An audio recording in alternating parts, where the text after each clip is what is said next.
أعوذ بالله السميع العليم من الشيطان الرجيم. بسم الله الرحمن الرحيم.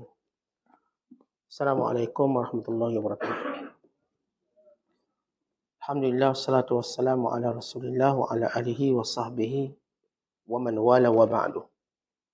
قال المصنف رحمه الله تعالى ونفعنا الله به وبعلومه في الدارين آمين. Telah berkata Imam Al-Allamah Syekh Abdul Qasim Al-Kushairi, semoga Allah Ta'ala merahmatinya dan kita mendapat manfaat serta barakah ilmunya. Rabi'atul Adawiyah pernah ditanya, bila hamba disebut sebagai orang yang redha? Kata Rabi'ah, bila dia senang ketika mendapat musibah, sebagaimana dia senang ketika mendapat kenikmatan. Menurut satu kisah, Abu Bakar Ash-Shibli pernah mengatakan di hadapan Junaid Al-Baghdadi, La hawla wa la quwwata illa billahil aliyyil azim. Tidak ada daya upaya dan kekuatan kecuali dengan pertolongan Allah Ta'ala yang maha tinggi dan maha agung. Junaid mengatakan, ucapanmu itu adalah ucapan orang yang sempit hati. Orang yang sempit hati akan meninggalkan redha kerana ada keputusan. Setelah itu, Shibli pun diam. Abu Sulaiman berpendapat, yang dimaksudkan redha adalah jangan memohon kepada Allah untuk mendapatkan syurga. Jangan pula memohon perlindungan kepadanya agar terhindar dari neraka. Menurut Zunnun, tanda-tanda redha ada 3. Pertama, meninggalkan ikhtiar, usaha dan pilihan sebelum keputusan. Yang kedua, menghilangkan kepahitan selepas keputusan. Yang ketiga, cinta bila mendapat cubaan. Pernah dikatakan kepada Husain bin Ali bin Abi Talib radhiyallahu taala anhuma, wa Abu Dzar radhiyallahu taala anhu mengatakan, fakir lebih dicintai bagi diriku daripada kaya, dan sakit lebih dicintai bagi diriku daripada sihat. Husain bin Ali radhiyallahu taala anhu mengatakan, mudah-mudahan Allah Taala memberikan rahmat kepada Abu Dzar.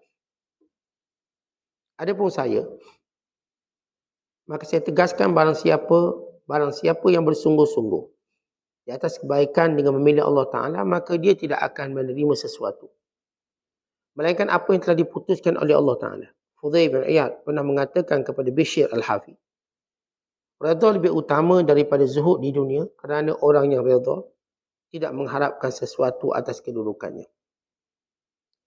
Abu Usman Al-Hiri pernah ditanya tentang sabda Nabi SAW, saya memohon kepadamu, ya Allah, keredaan setelah keputusan. Dia menjawab, redha sebelum keputusan adalah keazaman untuk redha, dan redha selepas keputusan adalah qada, adalah redha yang sebenar. Abu Sulaiman mengatakan, saya berharap mampu mengetahui hujung redha. Seandainya Allah Ta'ala memasukkan diriku ke neraka, maka saya tetap redha. Menurut Abu Umar Dimashqi, yang dimaksudkan redha adalah meninggalkan keluh kesah di mana sahaja hukum berlaku.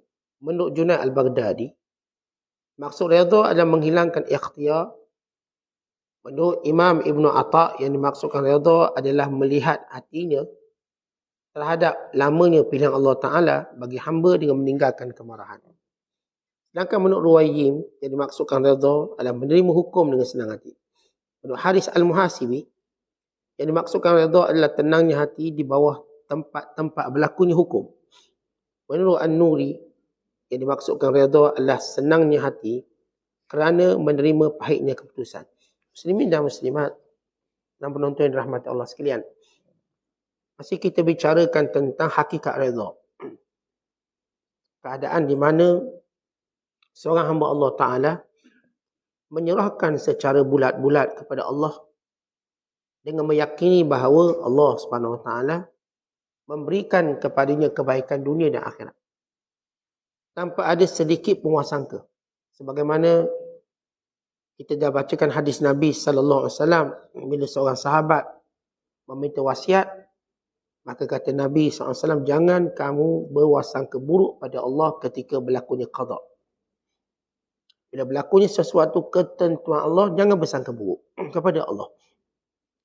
Dan sebagaimana kita jelaskan tentang peri pentingnya redha kepada Allah Subhanahu Wa Taala. Kerana ia adalah pintu masuk syurga yang sebenar. Kerana bila mana manusia redha kepada Allah, maka Allah akan redha kepadanya dalam semua kekurangannya. Tuan-tuan, ketika mana kita memilih untuk tidak redha dengan Allah, cuba kita lihat apa yang kita lakukan dalam kehidupan. Dengan segala kecuaian, dalam perintah, dalam larangan, dalam nikmat, dalam anugerah dan kurniaan. Bila Allah beri semuanya kepada kita percuma, kehidupan ini, nikmat panca indera, bukan pelbagai lagi perkara-perkara yang tak mampu kita bayar dengan wang ringgit kita. Bahkan tak mampu kita bayar dengan harta nyawa kita. Dengan anugerah Allah Subhanahu Wa Taala. Tiba-tiba bila datang satu ketentuan Allah yang kita tak setuju hawa nafsu, walau kita pun tak tahu apakah ia baik ataupun buruk, kita dah menunjukkan watak tidak redha. Tetapi kalau kita memilih redha, kekurangan-kekurangan yang datang daripada diri kita pada hak Allah, maka Allah pun redha. Kalau umpama contoh, kalau saya pekerja, saya nak marah bos saya sebab dia suruh saya kerja lebih sikit masa. Sebagai contoh, lebih sikit masa. Maka saya pun nak marah, kenapa buat macam tu, bla bla bla. Walau bila saya tengok balik, bos saya ni tak pernah pun abai gaji saya. Tak pernah pun abai kenaikan gaji saya. Tak pernah pun abai cuti saya. Tak pernah pun marah kekurangan yang datang daripada saya. Kerja datang lambat mungkin, perform tak berapa. Dia tak pernah pandang benda tu semua. Tiba-tiba saya bila sedikit tambahan waktu kerja, saya mengamuk. Marah. Maka bos ini dia boleh sebut ribuan kesalahan kita kalau dia mahu. Berbanding dia nak tunjuk satu benda dia tak puas hati pada bos dia. Tetapi kita kalau tak puas hati dengan Tuhan, Allah Ta'ala boleh tunjuk pada kita ribuan benda yang Allah juga tidak berpuas hati dengan kita, dengan nikmat yang Allah beri. Tapi Allah redha. Maksudnya, Allah tak hukum kita dengan dosa, dengan maksiat. Allah terus beri nikmat, Allah tak sekat. Maka, kan itu bila seorang tu redha dengan ketentuan Allah. Allah redha dengan amalan yang sedikit untuk masukkan dia dalam syurga. Walaupun kalau ikut tak layak. Kita kalau ikut amalan kita ni, tuan-tuan, tak ada orang yang layak. Tak ada. Tapi kerana Allah Ta'ala melihat kita dengan penuh redha, maka Allah masukkan dalam syurga. Walaupun di sebalik kekurangan. Kerana itu, kenapa kita nak melatih diri redha kepada Allah? Atas segala ketentuan Allah Ta'ala. Baik, kita lihat apa yang disebut oleh Rabi'atul Adawiyah. Seorang ulama tabi'in terkenal. Yang lahir 100 Hijriah dan meninggal tahun 180 Hijriah. Kata Rabi'atul Adawiyah, tanda seorang redha sama kepadanya nikmat dan juga musibah. Sama. Bila dapat nikmat, senang hati, seronok, suka, lapang dada. Bila datang musibah, juga begitu. Seronok, tenang. Baik, bagaimana seorang mampu berperwatakan demikian? Lalu para ulama menyatakan, orang-orang yang mampu berperwatakan demikian, iaitu bila datang nikmat dan ujian, dia nampak sama. Yang pertama, kerana dia sudah menyerahkan urusannya semua pada Allah. Tetapi bila kita dah serahkan urusan kita pada Allah, maka apa pun kita akan terima. Sebagaimana seorang pesakit, dia serahkan semua urusannya pada doktor. Apa pun keputusan doktor. Doktor kata kena cek darah, dia cek darah. Doktor kata kena cek air kencing, dia cek air kencing. Dia tak ada kata, doktor saya baru kencing tadi. Kenapa doktor tak cakap awal? Tak ada, kita paksalah diri, teranglah biar keluar juga. Bawa lah air kencing. Kalau ramai orang tengok tu buat air kencing. Bagi ke doktor. Doktor suruh duduk, kita duduk. Doktor kata awak kena tawak, kita pun kata. Kerana kita serah dah pada kebijaksanaan seorang doktor. Baik, itu yang pertama. Kenapa? Bagaimana kita boleh melihat nikmat dan musibah itu sama? Sebab kita telah menyerahkannya pada Allah. takdir kita. Yang kedua kata ulama, kerana kita mengetahui secara yakin bila Allah dah tentukan memang dah tak boleh berubah.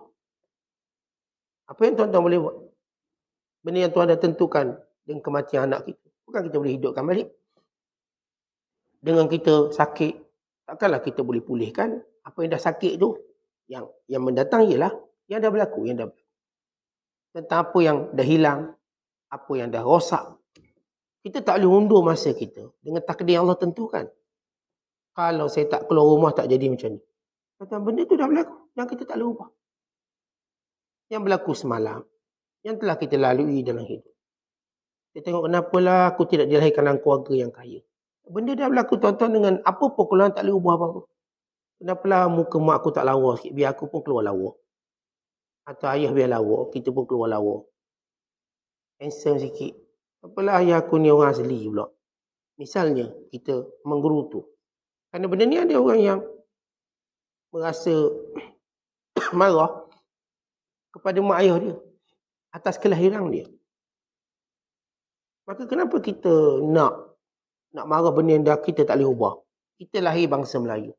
Kita pun tanya kenapalah saya tak lahir bangsa Arab ke, Eropah ke. Mancung si hidung. Kata itu benda kita tak boleh ubah apa pun. Kita mengetahuinya.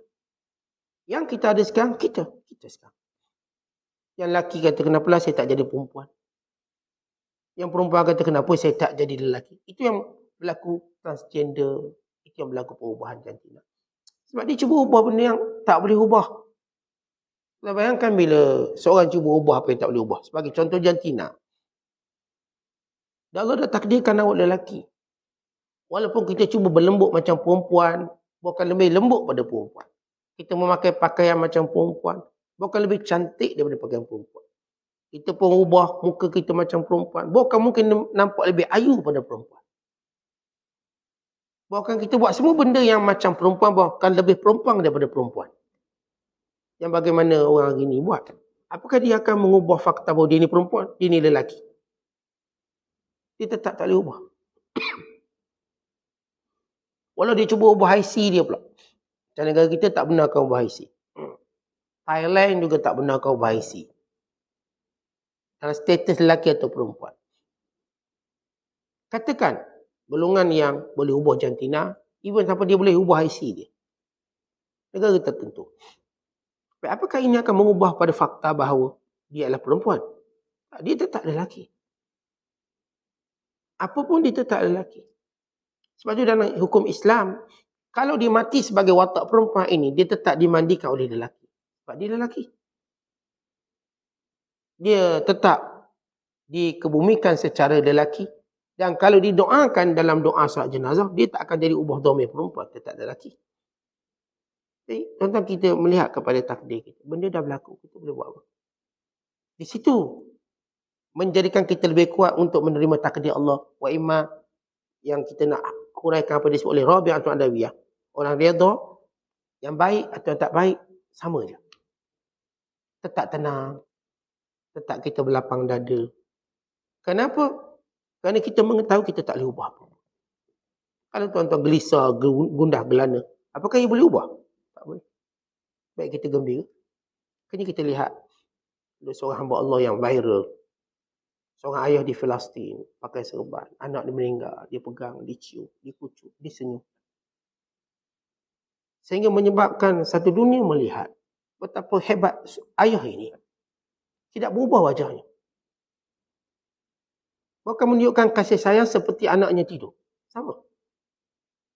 Sebagaimana dicium anaknya waktu tidur, demikian dicium anaknya ketika anak dia sudah menjadi jenazah. Tenang, gosok. Mencium berkali-kali dahi. Satu dunia melihat. Sehingga ada seorang Yahudi komen dengan apa yang dilihat. Jadi saya lihat betapa kuatnya akidah orang Islam. Dan ujian seumpama ini. Ini orang-orang yang kita katakan apa yang disebut oleh Rabi'atul Adawiyah. Ini memang ada dalam dunia ni. Kita bukan cerita benda mustahil. Ada ke Ustaz orang kau dapat musibah sama je? Ya ada. Itulah contohnya. Dan benda ni memang sudah pun ada. Orang-orang yang saya katakan jiwanya kuat. Dalam melihat ujian sama dengan pemberian. Kalau ketika mana saya katakan saya gembira dapat anak waktu kelahirannya. Waktu mana dia mati keadaan mulia, maka saya gembira dengan kematiannya. Apatah mereka tahu tentang keutamaan dan kelebihannya. Kerana kanak-kanak ini menunggu ayahnya di pintu syurga. Bila ada seorang lelaki, dia selalu datang ke masjid bawa anaknya. Dan Rasulullah perasan. Sebab dia seorang je suka bawa anak. Tiba-tiba, untuk hari berikutnya dia tak datang. Maka Nabi SAW bertanya tentang, maka dia ceritakan anaknya meninggal dunia. Maka dia sedih dia tak datang. Rasulullah SAW menziarahinya. Lalu Rasulullah bertanya kepadanya. Dalam keadaan dia sungguh sedih. Apakah kamu suka anak kamu membesar bersama kamu? Besar bersama kamu. Ataupun anak kamu menunggu kamu di pintu syurga. Dia tak akan masuk syurga sehingga kamu datang. Lalu wajah lelaki ini pun mula ceria berkata, bahkan aku ingin ya Rasulullah. Supaya anakku menunggu di pintu syurga. Akhirnya musibah tadi bertukar jadi nikmat. Sama. Dia sudah lapang dada. Kerana melihat anaknya menunggunya di pintu syurga. Bukan anaknya tak ada. Dia cuma berpindah dari alam dunia. Untuk menuju di tempat di pintu syurga. Menunggu ayahnya. Dan dia tak akan masuk. Maka disebut dalam hadis dan afaq. Bagaimana dia akan menarik pakaian ibu dan ayahnya untuk masuk ke syurga. Dia tarik. Ketika ayah dan ibunya menuju ke neraka, si anak ini akan tarik. Jangan pergi untuk masuk ke syurga. Sebagaimana gaya anak-anak kita hari ini. Kalau dia tarik, itu untuk tujuan dia. Dan kalau kita ada anak-anak kecil. Kalau tak ada, ingat baliklah anak kecil dulu. Ingat macam mana. Waktu dia nak pada keperluan dia pun tarik je. Tarik. Abah, umi. Tarik. Sampai kita pergi ikut dia. Demikian bagaimana musibah itu bertukar menjadi nikmat. Dan ini sebab oleh Rabi' Al-Adawi Ridha. Kemana kamu dapat musibah dengan nikmat sama. Macam saya contohkan. Contoh hidup yang kita tengok hari ini. Waktu dia cium anaknya yang tidur. Dengan anaknya yang menjadi jenazah. Sama watak. Tidak berbeza ekspresi mukanya menunjukkan jiwa redha. Dan yang keempat. Kenapa perlu redha? Yang ketiga. Kerana kita adalah hamba Allah. Tuan-tuan, kenapa kita bila dapat nikmat atau dapat ujian, kita nak sama je rasa gembiranya. Sama perasaan kita. Kerana kita ni hamba Allah. Bila sebut hamba Allah, secara mutlak kita hamba. Tetapi hamba nak persoalkan apa yang dibuat oleh tuannya. Kalau tuan-tuan pekerja, tuan-tuan nak persoal apa yang bos buat. Mereka tuan-tuan akan berada dalam ancaman. Ataupun dalam keadaan bahaya. Bos nak buat apa? Ikut bos lah, bos. Bos kata nak cuti hari ni. Bos kata okay, nak buat jamuan hari ni. Terpulang. Kita pekerja, bos akan buat. Maka bila kita mengetahui kita ni hamba Allah. Apapun ketentuan yang datang. Ini menjadikan kita melihat. Wah, iman nikmat. Wah, nikmat ujian. Sama. Sebab saya hamba. Diberi, dia ambil. Sama. Umpama kita lihat seekor kucing. Yang kelaparan. Bila tuannya hulur makan. Ya, dia makan. Kau tak hulur. Maka dia beritahu. Dia tak berubah. Tenang. Umpama seekor anjing. Dia beri makan. Dia makan. Dia angkat. Dia pun tahan diri dia. Maka mukanya tak berubah. Maka bila kita melihat kita ni hamba Allah. Dan kita dah bersetuju hamba Allah. Secara hakikat. Bahawa macam mana pun kita nak buat, kita ni hamba Allah. Kita bukan Tuhan atas dunia. Siapa pun kat dunia cuba berlagak jadi Tuhan, akhirnya dia pun binasa. Ada hadis menyebut bahawa seorang itu merendah diri sebagai seorang hamba, Allah angkat dia. Bila dia cuba meninggi diri untuk membebaskan diri daripada perhambaan Allah, maka Allah hina dia lebih dahsyat pada itu. Kemudian yang keempat, kata para ulama, kerana kita berkata kita cintakan Allah. Bila seorang mengatakan dia cinta Allah, maka akan samalah benda yang diberi ataupun tak diberi oleh Allah. Dan kita asalnya cinta. Kalau benar cinta kita, maka kita tidak melihat pada pemberian atau tak beri. Kita sayang dia je. Kalau tuan-tuan sayang seseorang, cinta seseorang, tuan-tuan tak akan melihat pemberian, tuan-tuan melihat dia. Dia. Lepas tu kalau orang dah dia lamun cinta, tak makan pun tak apa. Orang dia lamun cinta misalnya, dia tak dapat nikmat pun tak apa.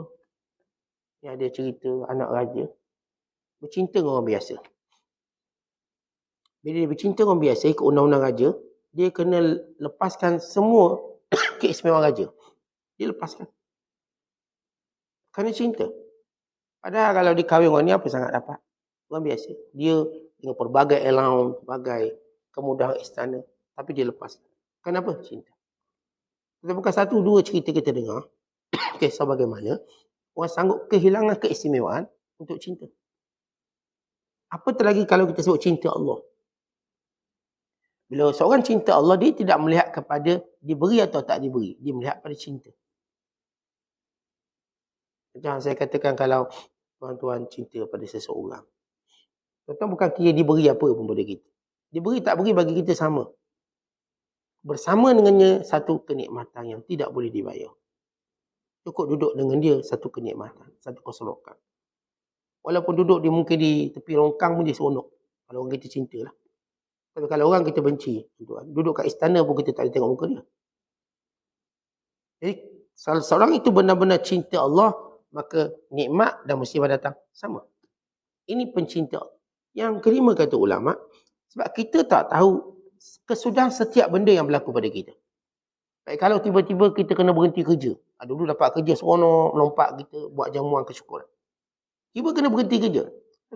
Kita tidak tahu benda yang kita tak suka ini, apakah kesudahannya tidak baik? Barangkali lebih baik. Allah sebut dalam Quran, asa an takrahu syai'a, asa an takrahu syai'a, wa huwa khairul lakum.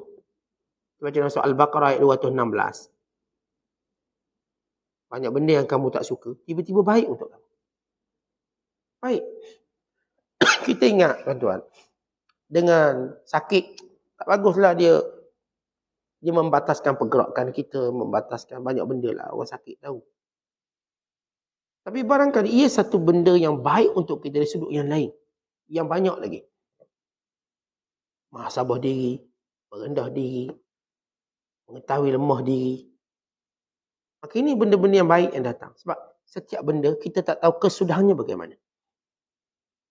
Kita tengok ada orang tu dia kalah. Oh sedih kalah. Rupanya kalah selepas tu untuk dia menang. Ada pula orang tu menang, gembira menang. Rupanya menang untuk kalah selama-lamanya.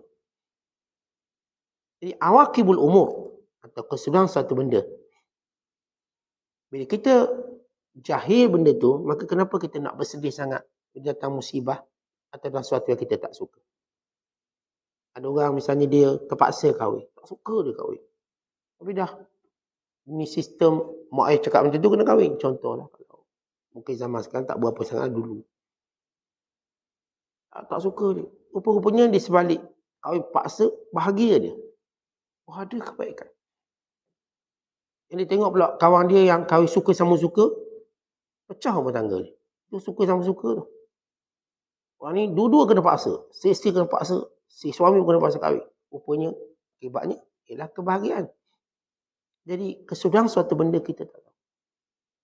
Kalau itu orang beriman, dia melihat nikmat atau musibah, sama. Kalau tuan-tuan dapat nikmat, tuan-tuan juga tak tahu kesudahan dia boleh. Ada orang tu dapat nikmat anak. Kesudahannya anaknya memalukan dia. Dia gembira dapat anak, lepas tu memalukan dia. Kemudian anak dia yang jual harta benda dia. Anak dia lah yang hantar dia ke rumah orang tua. Anak lah dia yang derhaka. Akhirnya dia berkata, kalau saya tak punya anak, boleh saya lalui sekarang. Jadi kesudahan suatu perkara kita tak tahu. Di situ jiwa orang beriman akan menerima semua benda yang berlaku yang dia suka. Dan yang keenam kata ulama, sebab kita tahu redha Allah bila mana kita redha dengan apa Allah tentukan. Kata Allah SWT, bila dia redha kepada kita. Bila kita redha kepada dia. Kalau kita bila diberi satu benda yang kita tak suka, kita tu tarik muka masam, akhirnya kita akan dilaknat dan dibenci oleh Allah. Umpama contoh ayah kita. Ada benda, ada waktu ayah kita buat benda yang kita suka. Beri hadiah telefon, beri duit, oh suka sungguh kita. Ada hari kita tak suka, kena buang sampah, oh muka ketat lah. Suruh jaga adik, ayah nak keluar, muka ketat. Bila orang ni tunjuk, anak ni tunjuk muka ketat, apa yang berlaku? Ayah yang mula tidak redha pada dia. Yang asal nak beri apa-apa semua tak jadi, cancel semua. Tapi bila kita redha dengan ujian yang datang pada kita, Bukan banyak. Allah tidak pernah memberi ujian pada manusia lebih banyak dari nikmat. Itu dia punya kod sunnatullah pada setiap hamba. Tuan-tuan tengok diri sendiri. Allah SWT tidak pernah memberi ujian pada kita yang kita tak suka. Lebih banyak daripada apa yang kita suka. Ini yang disebut oleh Allah Ta'ala. Sama bila Allah sebut, وَلَنَبْلُوَنَّكُمْ بِشَيْءٍ. Kami cuma uji sedikit. Kata Allah, syai' sedikit. Bila Allah sebut ayat yang lain, وَإِن تَعُدُّوا نِعْمَةَ اللَّهِ لَا تُحْصُوهَا. Kalau kamu bilang nikmat Allah, kamu tak boleh bilang. Allah bukan turun ayat ini pada orang kaya. Allah juga tak turun ayat ini kepada orang-orang yang special VIP. Allah turunkan pada semua hamba-Nya. Allah kata, wahai hamba-hambaku, kalau kamu kira nikmat yang aku beri pada kamu, kamu tak boleh kira. Kalau Allah kata, wahai raja, kalau kamu kira nikmat yang aku beri, kamu tak boleh kira. Maka kita orang raja memanglah banyak. Tapi Allah Ta'ala sebut pada seluruh hamba-Nya. Kan itu bila kita berdiri dengan jiwa muhasabah. Cuba tuan-tuan, letak di sebelah kanan nikmat, letak di sebelah kiri musibah. Tengok mana berat. Kalaulah boleh ditimbang musibah dengan nikmat. Nescaya musibah itu ringan daripada satu nikmat yang kita dapat. Yang kata nikmat yang pelbagai.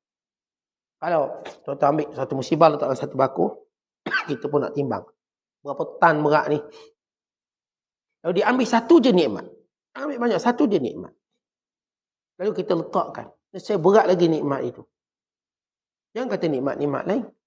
Apatah lagi bila kita dapat nikmat yang paling agung. Nikmat Islam. Nikmat iman paling agung. Dengannya kita masuk syurga. Atau apa kita peduli dengan ujian-ujian yang lain. Lalu kita memilih untuk mati dalam Islam. Walau apapun kekurangan. Ini Allah ajar kita. Wala tamutunna illa wa antum muslimun. Jangan mati. Melainkan dalam Islam. Apapun berlaku, kita nak mati dalam Islam. Walau hilang harta kita. Walau hilang segala-galanya yang kita miliki. Yang penting jangan hilang agama dan kita mati dalam Islam.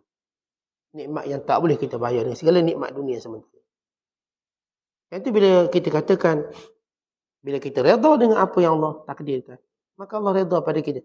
Dan ini menjadikan kita sebagaimana yang disebut oleh Rabi'ah Tadawiyah. Orang yang redha sama baginya.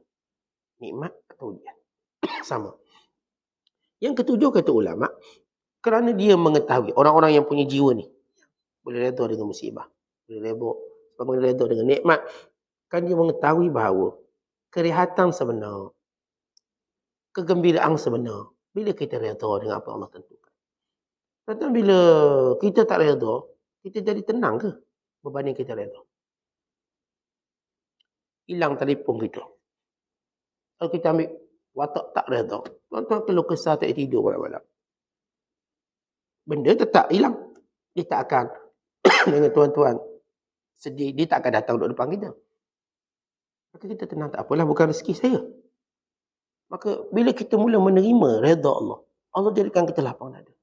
Dah bukan rezeki saya. Dah hilang telefon, bukan rezeki saya. Tetapi ini hebatnya redha. Redha itu nikmat. Berbanding musibah yang kita hilang, ia nikmat ketenangan. Dan kata ulama yang ke-8, kerana bersifat marah atas sesuatu yang Allah takdirkan pada kita. Tuan-tuan bersifat marah, sukhut, atau tunjuk bosan, serabut, maka dia akan membawa sifat duka cita yang berpanjangan. Dan menyebabkan hati kita mula menjadi rosak. Dan sekalian bila sikap kita dapat takdir yang kita tak suka, marah-marah, akhir hati kita rosak. Sedih kita, duka cita kita makin lama. Sifat murung kita makin teruk. Ini kesan bila datang kemarahan ataupun datang sesuatu yang kita tak suka. Lalu kita pun respon dengan tunjukkan rasa marah. Kenapa hilang? Kenapa jadi kat saya? Kenapa tak jadi kat orang lain? Ia membuka pintu duka cita. Kita makin lama makin bersedih. Sebab itu kita sebut umat yang tidak beriman pada qada. Yang dimaksudkan yang buruknya. Kerana yang baik mereka dengan mudah kata, oh Allah bagi. Bila buruk, mereka seperti melihat kepada siapa yang patut mereka marah. Akhirnya tuan-tuan sampai peringkat. Kemurungan ini menyebabkan berlakunya bunuh diri, bunuh orang lain, ngamuk. Dan segala watak-watak yang tak baik berlaku. Kerana sifat marah tadi. Dia makin dijauhkan daripada masyarakat. Jauh. Kata masyarakat tak suka orang bila kena tunjuk marah-marah. Itu pun tak suka. Kalau tuan-tuan ada kawan-kawan, tiba motor rosak. Dia pun dah maki motor, dah marah. Itu pun tak selesa kawan dia dah. Dapat musibah macam ni, bahaya ni. Kita pun takut. Kalau kita lah tersilap dengan dia, habis kita. Tapi kalau kita tengok kawan kita bila rosak motor, tak apa. Betul lah hari ni rosak. Dan kita ambil alternatif lain, sekian. Kita dapat, tenang dia. Maka kita selesa dengan dia di bila pun. Kenapa? Dia tak tunjuk sifat. Marahnya bila ditimpa musibah. Tapi bila kita ditimpa benda yang kita tak suka, kita marah. Maka hati kita rosak. Dia akan berduka cita sedih, berpanjangan. Yang kesembilan kata ulama, inilah dia ketenangan dan kesejukan hati. Tumakninah dan wabardul qalbi. Orang ni tuan-tuan sekalian, tadi kita sebut tentang rehat dan gembira. Ini kita sebut tenang, tumakninah. Tenang artinya dia akan memiliki sifat ini secara berpanjangan. Artinya dia tak akan teringat-ingat benda apa dah berlaku. Tentang antara benda yang berlaku dalam masyarakat, kita panggil trauma. Orang trauma, dia payah nak terus ke depan. Agak payah. Dia trauma satu kejadian, kalau dia trauma dengan lelaki-lelaki, dia pun tak nak kahwin. Dia trauma dengan perempuan, dia pun tak nak kahwin. Dia trauma dengan budak-budak, dia pun tak nak ada anak. Ada orang kena penyakit trauma. Dia jatuh basikal, terus tak nak naik basikal. Takut nanti naik basikal jatuh lagi. Dia punya trauma sebab dia tak melihat pada takdir Allah. Yang dia trauma naik kapal terbang, tak boleh. Bila orang ni, dia trauma dengan sesuatu, dia mula membataskan perjalanan, pergerakan dia. Trauma tadi. Dalam Islam tuan-tuan, bagaimana merawat trauma? Trauma, yang setiap orang tahu makna trauma. Ada orang, trauma ada majikan perempuan. Kalau majikan perempuan, memang tak dapat cuti lah saya, trauma. Dengar je, syarikat tu ada perempuan, mesti pindah tempat lain. Contohlah. Mungkin sebahagian. Ada pula dia trauma kau dapat majikan yang sifatnya begini. Dia masing-masing dia orang ada satu sejarah, isteri dia. Bila dia nak rasa trauma tadi. Dia tengok air takut sangat lemas. Kadang air baldi pun takut. Takut lemas juga dalam baldi. Dia punya trauma. Perpanjangan. Jadi penyakit-penyakit trauma ini di antara sebabnya lahir datang disebabkan dia tidak melihat qada dan takdir Allah. Qada ataupun takdir Allah Ta'ala. Kalau sekiranya dia melihat, mengetahui, kalau inilah takdir Allah pada saya, kemana pun saya tak boleh lari. Maka itu menjadikan dia tenang. Dan orang ni tak akan kena penyakit trauma. Tak akan. Tapi yang kalau tuan-tuan tengok orang trauma, sebab dia merasakan bahawa qada Allah Ta'ala berlaku pada dia tak baik untuk dia. Atau dia tidak mampu melupakannya dahulu di masa belum terima. Akhirnya ada yang saya katakan, ada orang dia tak nak kahwin. Sebab dia trauma dengan perkahwinan dulu. Saya dulu tak kahwin, teruk ni, kena gini. Akhirnya saya tak nak kahwin. Dia hukum semua lelaki jahat. Hanya dia pernah dapat seorang lelaki jahat. Padahal lelaki atas dunia ni bilion. Tapi bodoh orang ni, bila dia menghukum hanya satu pengalaman dia untuk semua orang. Ada orang tu pula dia kahwin, dapatlah perempuan yang teruk. Dia pun trauma. Saya tengok perempuan, semua tak percaya belaka. Tak percaya. Sehingga dia lupa dia lahirkan daripada rahim seorang perempuan. Sehingga dia lupa orang-orang baik dan mulia itu juga lahir daripada rahim perempuan. Maka ini trauma yang tak beri faedah. Kita baru kahwin seorang dah trauma dengan semua perempuan, semua lelaki. Maka dia kata ini kebodohan yang tidak boleh diperbaiki. Sedangkan lelaki ramai, perempuan ramai. Takkanlah tak jumpa orang baik. Saya pun tak tahu, Ustaz.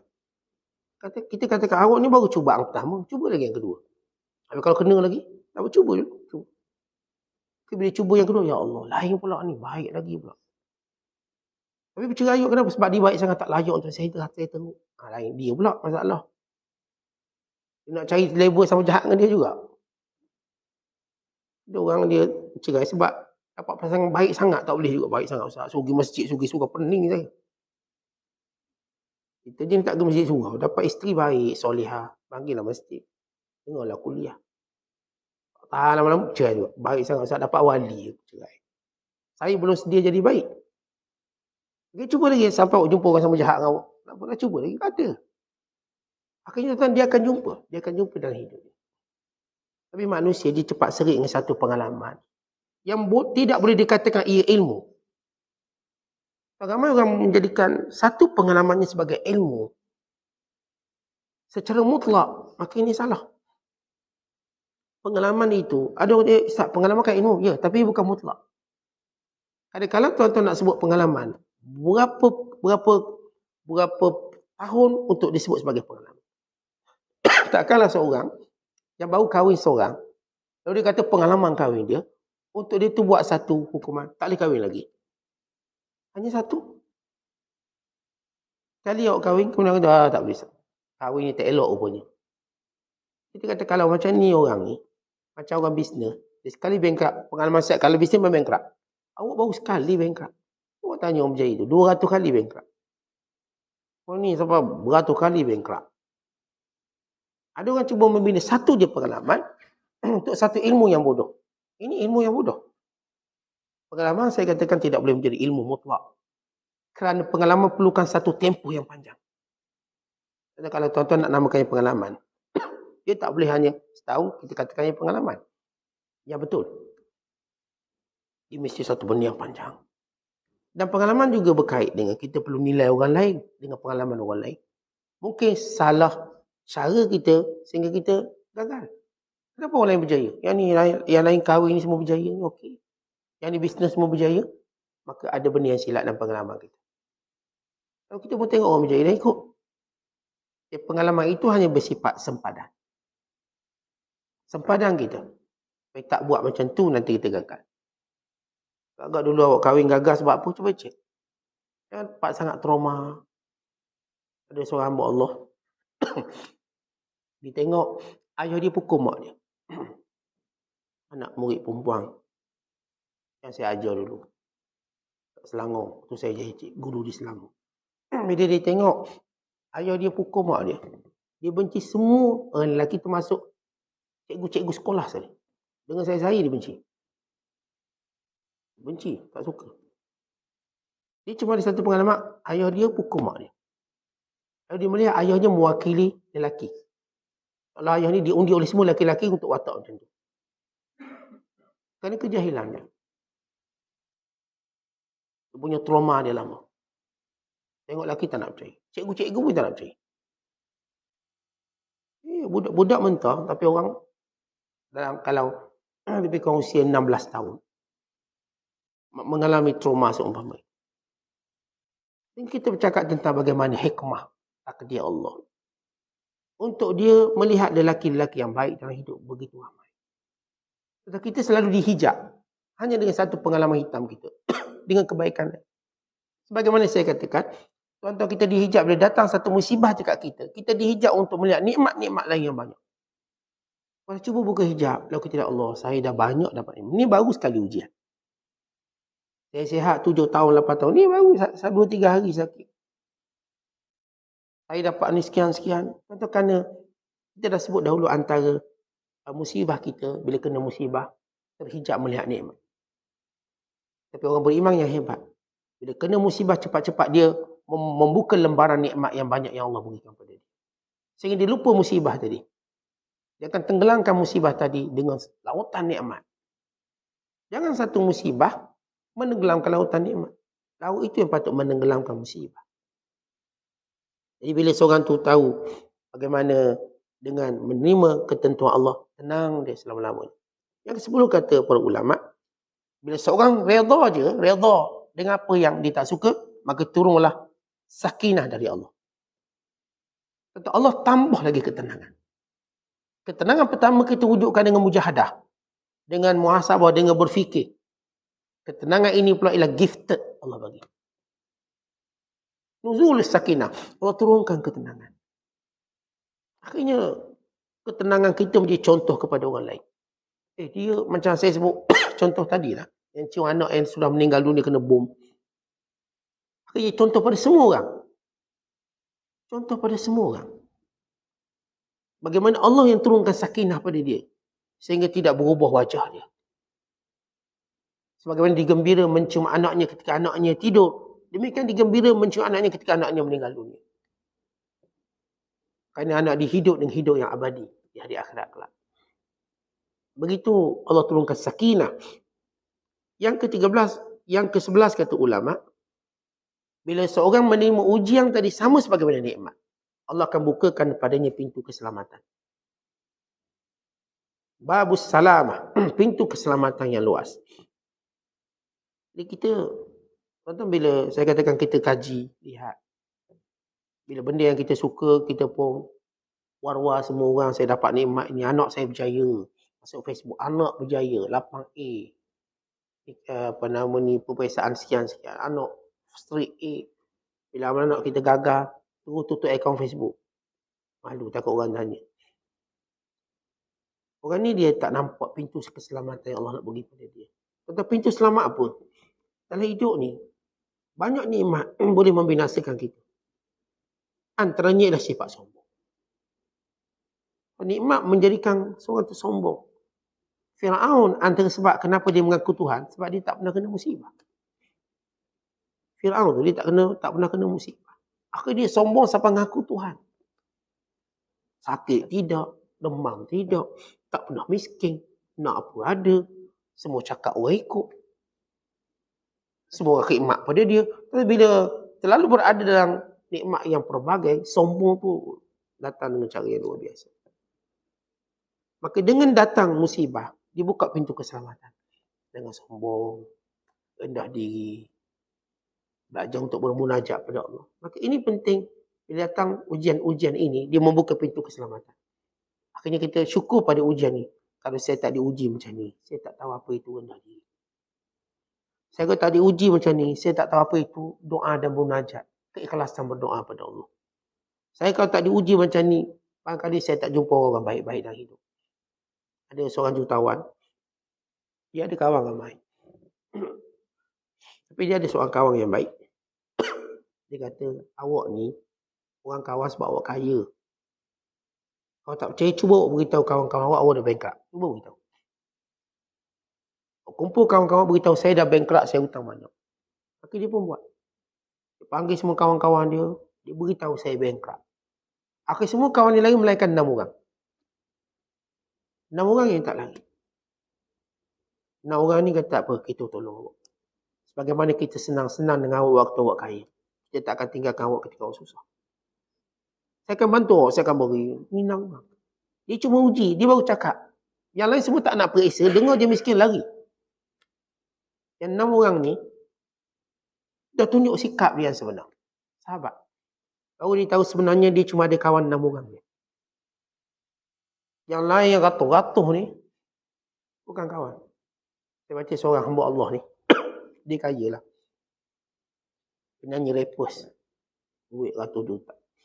Simpan dalam rumah. Dia buat parti. Setiap kali dia buat parti, kawan dia ramai datang. Semua kawan datang curi duit dia. Cuma datang kawan datang curi duit dia. Curi duit dia. Orang kaya bersepoh duit. Merata tak duit. Nak tunjuk. Yang puasa kawan kaya dia nak tunjuk lah. Ambil. Aku banyak lagi duit ni. Tak habis. Setiap kali datang kawan dia ambil. Sampai diisyakan muflis bengkak. Bila orang tanya jawab, menyesal tak? Dia kata tak, saya tak menyesal. Saya seronok. Sebab saya dah kenal kawan pencuri-pencuri. Semua saya dah kenal. Untuk saya kenal kawan yang baik. Untuk di balik musibah tu, dia rasa, dia jumpa satu benda kebahagiaan sahabatnya. Dia tahu mana kawan yang tak pernah mencuri. Dia masuk semua mencuri. Kita lihat bagaimana musibah membuka pintu keselamatan. Tidak, tuan-tuan, ada musuh-musuh selimut, tuan-tuan tak sedar. Bila datang musibah, oh, kita kenal musuh dan selimut. Inilah musuh ni yang bila Allah jadikan kita kenal awal, jauh lebih baik daripada kita kenal di lambat sehingga dah masuk dalam sebahagian besar kehidupan kita. Itu berlaku pada umat Islam. Bila Allah bagi dalam perang ni ada menang ada kalah. Untuk tahu apa musuh dan selimut.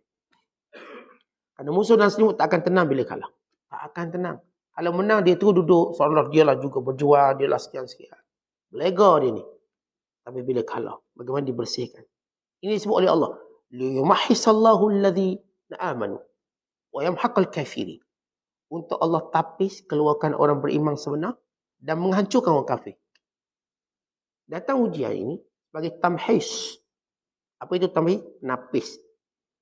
Kita semua benda kan kita tapis. Beras kita tapis, gandum kita tapis.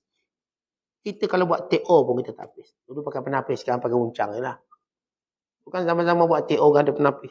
Penapis teh, wajib ada tu. So, jangan satu habuk pun masuk. Itu teh dulu tak ada habuk. Sebab penapis. Sekarang pakai uncang pun tak ada habuk. Itulah penapis dia. Artinya, bila datang benda yang kita tak suka, rupanya kita jadi suka. Sebab kita tahu siapa musuh.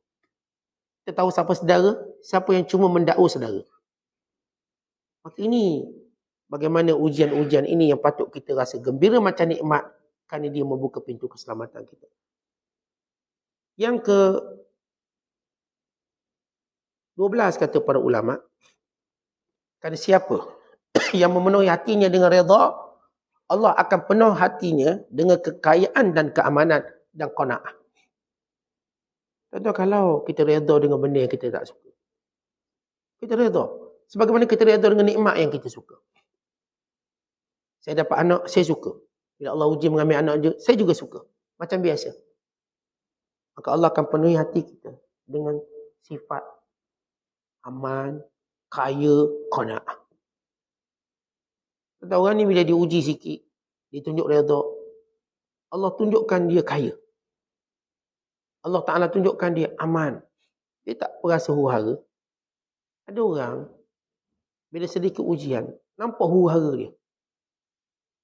Padahal dia dengan segala nikmat yang banyak, tapi dia punya huru-hara dia, seperti dia tak pernah dapat nikmat. Kenapa? Hatinya. Tapi kalau jiwa redha, hatinya tenang. Seperti tak ada apa berlaku. Allah berikan kekayaan dalam hatinya. Kemudian kata para ulama,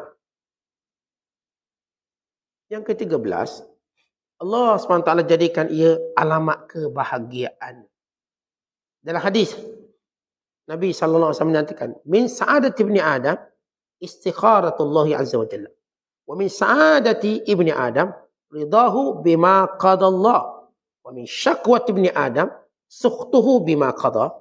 Wa min syakawati ibni Adam, tarku istikharati lillah. Dalam hadis, baginda SAW menyatakan, di antara tanda kebahagiaan anak Adam, sentiasa memohon petunjuk pada Allah. Istikharah. Tanda bahagia. Kalau tuan-tuan nak tengok tanda kita bahagia tak bahagia, kita buat apa pun istikharah. Itu tanda orang bahagia. Dan di antara tanda bahagia anak Adam itu ialah dia menerima redha dengan apa yang Allah tentukan. Baik, dia dua benda. Pertama, dalam dua benda dia istikharah pada Allah. Dalam semua perkara dia istikharah pada Allah. Yang kedua, bila Allah dah putuskan, dia redha dengan apa yang Allah putuskan. Dan antara benda yang kita jarang buat, kadang-kadang buat, ialah istikharah. Istikharah, dia ada dua cara yang mudah. Yang pertama dengan doa. Ya Allah, kalau ini baik untuk aku, takdirkan. Doa yang paling pendek, Allah makhirli waqtali waqtarli. Ya Allah, pilihkan untuk aku apa yang baik. Yang kedua, cara sempurna, solat 2 rakaat. Baca Fatihah, baca kuliah, baca Fatihah, baca Al-Ikhlas, lepas tu doa istikharah. Ini cara paling sempurna. Ambil wuduk dengan sempurna, solat 2 rakaat je. Rakaat pertama, lepas baca Fatihah, baca kuliah, ayyuhal kafirun. Rakaat kedua, lepas baca Fatihah, baca Al-Ikhlas. Lepas tu ambil doa istikharah, doa. Dan semua urusan kita, nasihat kita tak akan pernah menyesal. Itu disebut dalam hadis. Ma nadima mastahar. Tak menyesal orang istikharah. Tentang hidup kita ni penuh dengan penyesalan dengan keputusan kita. Wa imma kita setuju sebelumnya atau tak setuju. Dua-dua akan menyesal. Kita setuju. Oh, seronok kita. Lepas tu adalah benda-benda nyesal pula aku setuju. Kita tak setuju. Tiba-tiba berlaku satu benda. Nyesal pula tak setuju. Hidup ini memang penuh dengan penyesalan kalau kita tidak melihat takdir Allah. Sebab tu kalau tuan-tuan tanya dalam diri kita, berapa kali tuan-tuan menyesal hidup? Tak payah jauh lah, tengok muka bini tu. Kali menyesal tengok dia. Tengok muka suami kita. Berapa kali kita pernah kata menyesal. Walau dalam hati. Tak payah beritahu suami lah, mengamuk belum. Oh, kata menyesal, gaduh. Maksud saya muhasabah. Ini muhasabah. Kita tengok panjang pandang wajah isteri kita, dah 40 tahun kahwin. Berapa kali kita sebut menyesalkan dia? Tengok. Ni kalau kira-kira lebih 40,000 ada. Si isteri cuba tengok muka suami yang dah kahwin 30 tahun. Berapa kali awak menyesal? Tengok. Banyak kali Ustaz. Masa dia ajak balik kampung, menyesal ikut dia balik kampung. Masa dia ajak pergi jalan, menyesal. Masa dia ajak kerja suami, menyesal. Kenapa? Dia tak bagi duit, so ajak shopping. Menyesal ikut. Buat sakit lutut saya ni. Masa dia ajak kita ke Mekah, menyesal juga. Sebab apa? Dia biar kita tahu seorang-seorang sesak kita. Menyesal juga. Tahu tak pergi. Contoh kalau kita secara muhasabah, yang cerita yang lain kita tengok muka pasangan kita. Berapa kali tuan-tuan menyesal? Menyesal itu satu azab. Tapi macam mana saya nak buang sifat menyesal ni? Kita katakan redha dengan apa berlaku, kita tak akan menyesal. Sebab redha ni untuk ajar buang sifat menyesal. Sebab menyesal macam tu tak ada faedah. Menyesal ikut suami, menyesal, itu tak ada faedah. Kita tengok isteri menyesal sekarang ni, Ustaz. Lepas 40 tahun cerita menyesal. Tak ada faedah. Dan misalnya anak-anak bagus, semua bagus. Semua okey. Kalau kita redha dengan kekurangan dia lah. Apa benda yang menyesal sangat bini awak? Dia pun sebutlah, bini saya ni, saya tak boleh nak keluar rumah bebas-bebas. Lepas tu tak tengok lepas isyak saya tutup abuk balik. Bini tak kasih. Oh, baru saya tahu, saya ingat ke? Awak saya saja lagi pada Ustaz. Kan bini saya Ustaz. Oh lepang Ustaz. Sekarung ni bebel saya ni. Kekurangan. Di sebalik kekurangan, dia banyak kelebihan lain. Banyak kelebihan lain. Dia pandai urus anak. Dia pandai sekian-sekian. Kenapa nak menyesal dengan sedikit kekurangan dia? Dengan banyak kelebihan dia yang lain. Kerana kita gagal untuk memahami takdir Allah dalam hidup. Gagal memahami. Oh saya Ustaz menyesal dengan suami saya. Kenapa kedekut? Tapi saya tengok depan Ustaz pun murah. Depan Ustaz pun murah.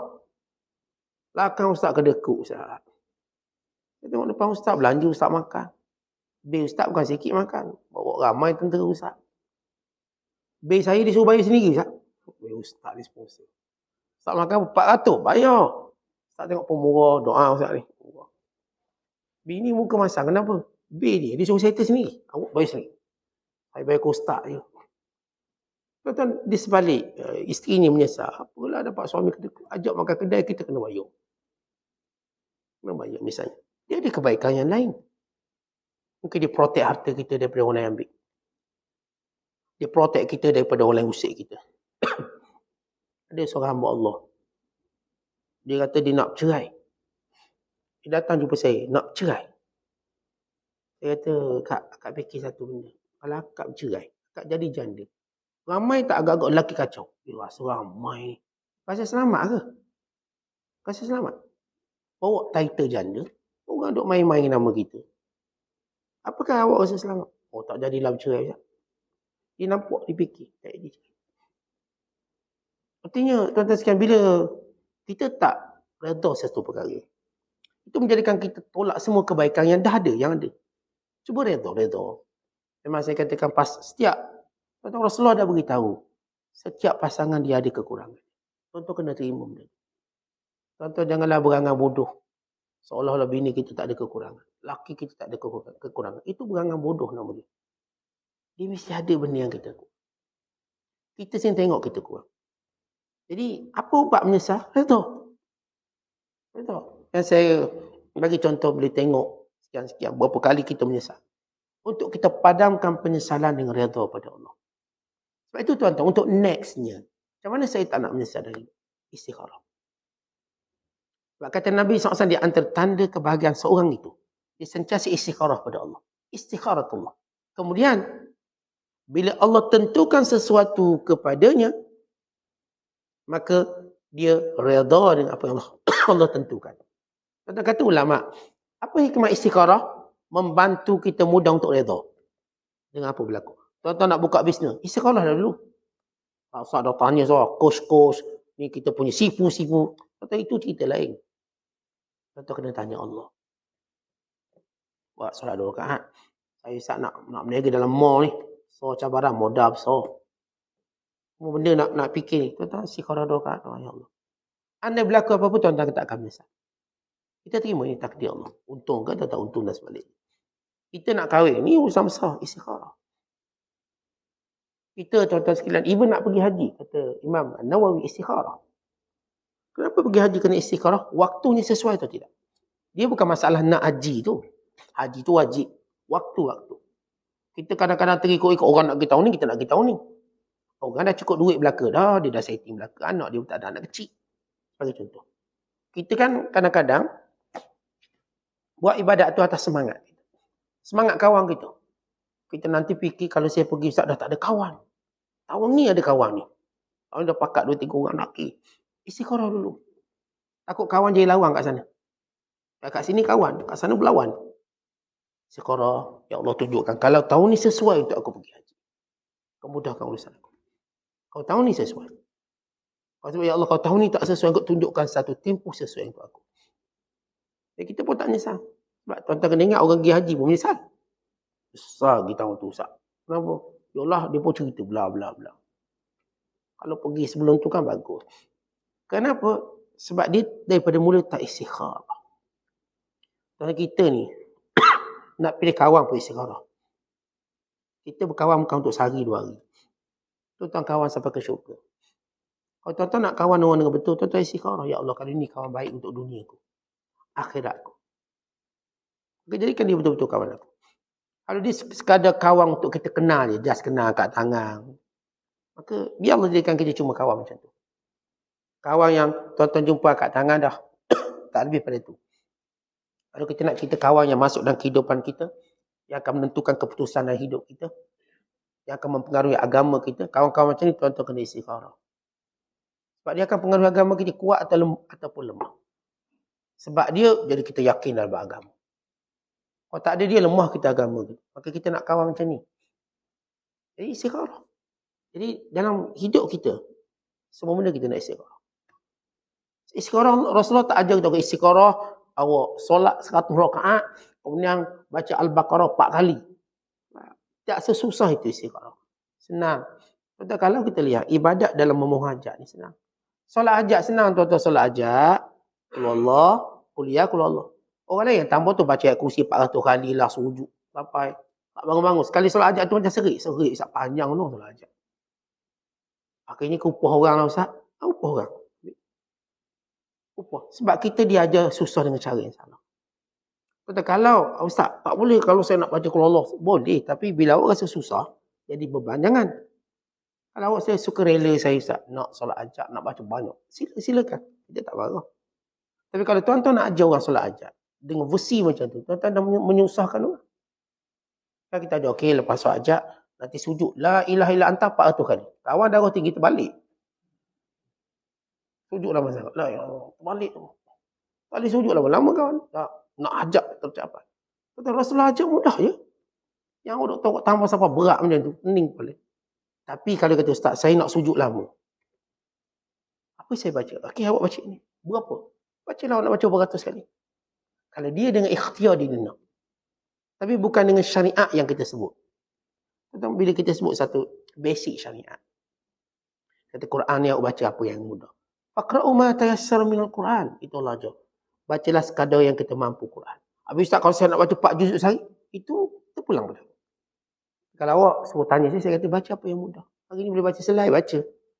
Tengah muka surat, baca. Supaya kita tak nampak beban dalam ibadat. Tapi kalau kita memilih untuk baca lebih banyak, silakan. Tapi bila kita ajar orang, kita tak ajar macam tu. Kita kata, okey, awak kena baca Quran 5 juzuk sehari. Lepas tu dia baca sekali, tak nak baca lagi. Dan saya sebut solat hajat, ada orang tak nak sembahyang hajat, takut. Lama kan. Kalau tu memang, okey, kita solat hajat berjemaah, trauma dah ni. Kalau solat isyak sekejap je, 5 minit. Dia baca, engkau main solat hajat, setengah jam lah. Hajat. Akhirnya serik hajat tu. Bukanlah kita kata, oh habis salah ke berdosa. Bukan. Membebankan. Cara aja membebankan itu salah. Tapi kalau dia pilih untuk panjang, seorang diri. Sebab itu, kita tuan-tuan bila solat sunat ni, tak disyariatkan berjemaah. Kenapa? Kita memilih panjang pendek. Melainkan pada solat jemaah yang tertentu seperti solat tarawih, solat istisqa, solat gerhana yang memang disyariatkan berjemaah. Pada solat sunat yang lain. Seperti solat hajat. Solat hajat ini tidak disunatkan berjemaah. Tapi harus nak berjemaah. Tapi tidak disunatkan. Kenapa? Kerana kadar panjang pendek kita mungkin berbeza. Ada orang dia nak panjang. Maka silakan. Berdiri lebih lama. Ada orang saya nak minimum solat hajat. Ini minimum. Kalau kita ajak mak bapak datang solat hajat, anak-anak. Minimum kan. Jadi mereka tak rasa beban. Senang je. Mak ayah dah solat 5 waktu pun tak pernah semayang. Kena solat hajat panjang. Sebab tu aku tak nak semayang. Panjang-panjang Melaka. Yang ni dia punya tasawur. Gambaran yang salah. Istikharatullah. Tanda seorang itu takkan. Atau tanda seorang itu akan bahagia dan takkan menyesal. Tinggalkan istikharah. Maka kita akan menyesal. Dan kita akan menjadi celaka. Sebab tu Nabi kata. Wa min syakwati ibni Adam. Di antara celakanya anak Adam. Bila dia tinggalkan istikharah. Kemudian. Bila berlaku ketentuan Allah. Dia tak boleh terima. Dia marah. Itu celaka. Syakwah. Jadi pilihlah nak jadi syakwah atau sa'adah. Syakwah istikharah. Kerana terima takdir. Dan ini antara yang menjadikan tuan-tuan kenapa kita melihat musibah dan nikmat sama. Bagaimana kata Rabi'atul Adawiyah radhiyallahu ta'ala anha, tanda orang redha, datang musibah, datang ujian, dia tetap sama, suka gembira. Kerana melihat pada kebaikan-kebaikan yang nampak dan yang tersembunyi. Wallahu a'lam. Assalamualaikum.